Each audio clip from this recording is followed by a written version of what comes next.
Hello बच्चों, let's read the question. Question says define RQ. What is its significance. So question में पूछा गया है कि RQ क्या होता है, इसे डिफाइन करना है एंड उसका सिग्निफिकेंस बताना है.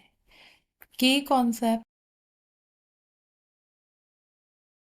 Respiration. So respiration is defin so respiration is described as the act of breathing, that is the inhalation and exhalation of gases. सो जो एरोबिक रेस्पिरेशन होता है, एरोबिक रेस्पिरेशन ये वो प्रोसेस होता है जिसमें most of living things undergo to use food energy efficiently.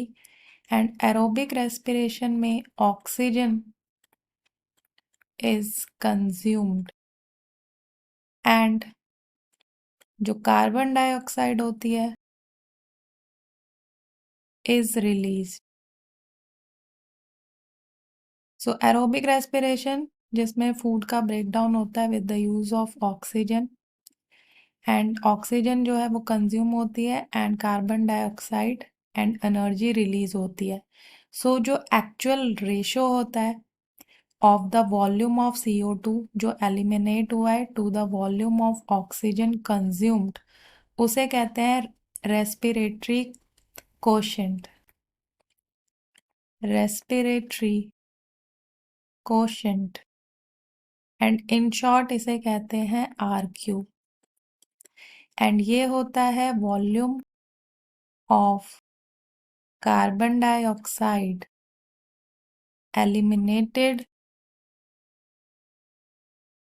upon volume of oxygen consumed.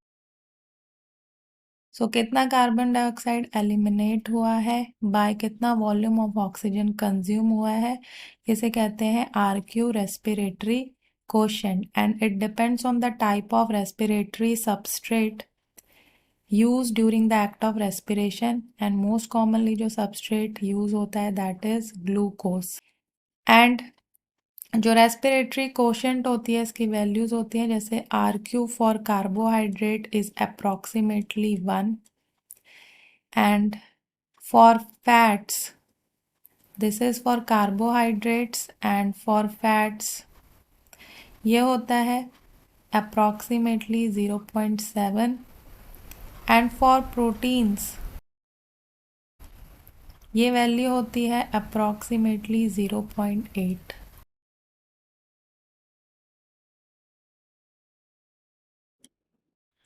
सो इसका जो सिग्निफिकेंस है वो ये है कि ये यूज होता है as an indicator of over और under feeding.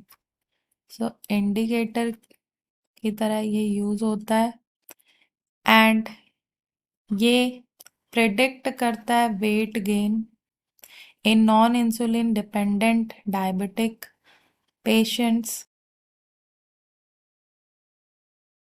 And also it is used for analyzing the functioning of the liver.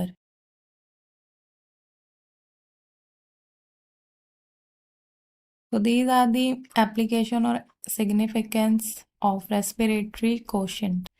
So hope you understood it well. Best of luck.